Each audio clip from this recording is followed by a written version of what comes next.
It was two really good home wins for us. And you're right, defensively, I think we are finally settling in a little bit.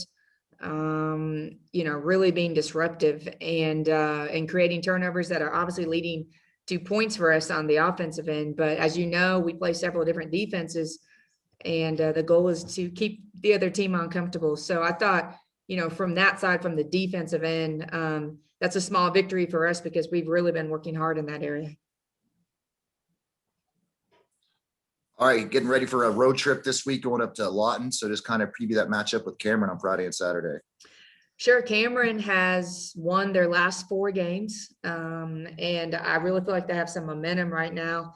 And they've always been able to score the basketball really well. What I feel like they're doing a good job is really creating some frustration for teams on the defensive end.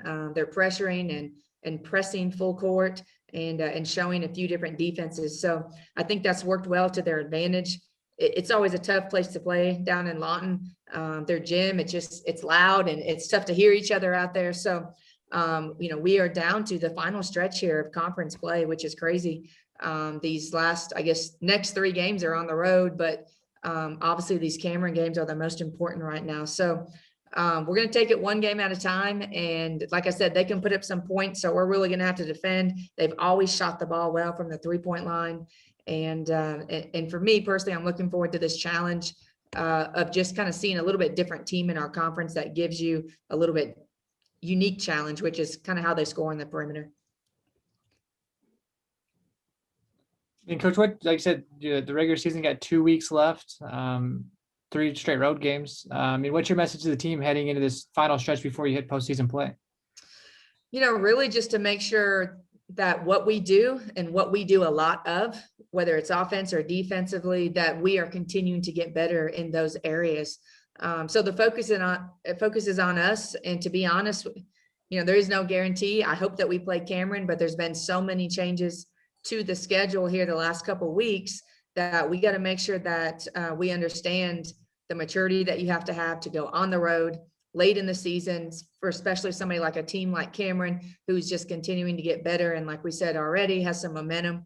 But we got to make sure that, I shouldn't have to tell our girls at this point of the season to stay hungry. I think they get it. That they understand, how important each and every opportunity to play is. So it's going to be a good challenge. I think we got some great seniors with Lexi and Abby that, if you have great senior leadership, that goes a long way too. After playing the crazy schedule you've had this year with 4 games in 6 days, 5 games in 7 days, things like that, having a regular week this week's got to be kind of nice, right? Yeah. I mean, we've actually, we just finished planning practice, and it's nice to think that you may have several good practices. Sometimes when you don't know when your next game is, that changes kind of how you prepare and what you're doing. So we hope with 2 games, at the end of this week, that these next 4 games, we can get some good or 4 days that we can get some great practices in. I know you don't want to probably think about this, but how do you help your team not overlook Cameron as you head into like the matchup next week with LCU? Easy. They just beat Commerce. And Commerce is another solid team in our conference. So there is no magic. Either you're mature and you understand every time you step foot on the floor, there's a chance to win the game or lose the game. And we talk about this all the time. The game is won by inches in so many areas of the game, offensively and defensively. If you're not mentally, and there's a mental approach to the game. It's not necessarily the skill and the talent level. And so you have to be focused. And when you go on the road, it doesn't matter who you're playing. Like I said, Cameron has won their last 4 games, and that should mean everything to our team, understanding, that opportunity. And we're still fighting for a conference championship too. So there's so many things on the table that, like I said, I shouldn't have to twist anybody's arm, Tyson, to make sure that they show up and understand the value of what's happening right in front of us.